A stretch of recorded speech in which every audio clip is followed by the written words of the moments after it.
Le triangle est la forme de base de l'existence à bien des égards. La forme la plus intégrée est un triangle.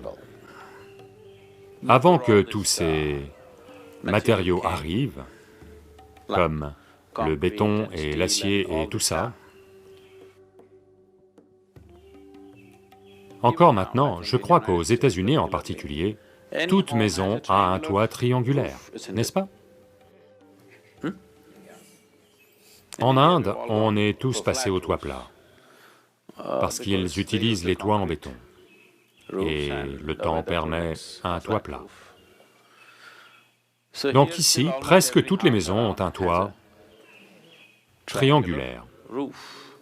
Pourquoi un triangle? C'est que, avec un minimum de matériaux, un maximum de résistance ne vient que d'un triangle.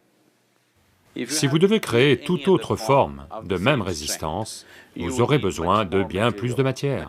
La résistance du matériau doit être augmentée, mais en forme de triangle, avec un minimum de matériaux, vous pouvez obtenir un maximum de résistance. Donc toujours, partout dans le monde, si vous leur donnez 2 morceaux de bois en utilisant la terre comme base, vous obtenez une habitation.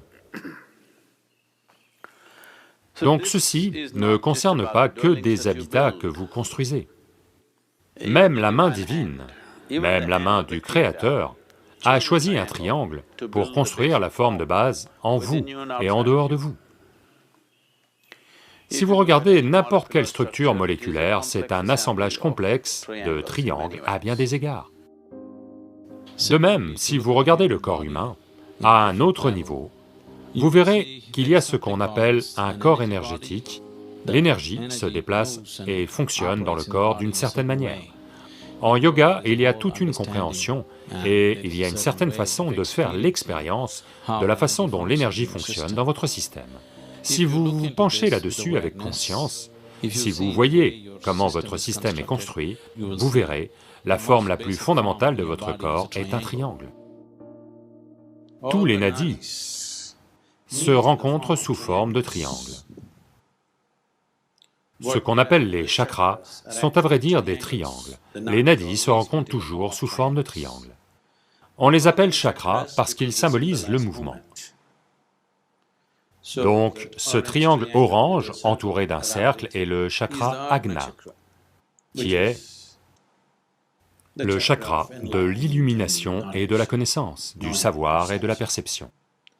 Parce que le yoga est la science de la perception. Le yoga est la science de la perception ultime. Donc, le Isha Yoga utilise le symbole de la perception ultime, un triangle orange avec un cercle. Et si vous avez vu ce qu'on appelle les yantras, dans le sud de l'Inde, il y a beaucoup de yantras, vous en avez vu? Les Shri Chakras et ce genre de choses?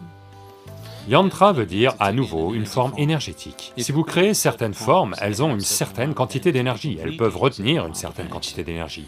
Tous les yantras sont toujours construits avec des triangles, il y a des formations complexes de triangles. Parce que c'est ainsi que le système énergétique de votre corps est construit. C'est ainsi, à bien des égards, que les aspects fondamentaux de l'existence ont eu lieu. Voilà pourquoi le triangle.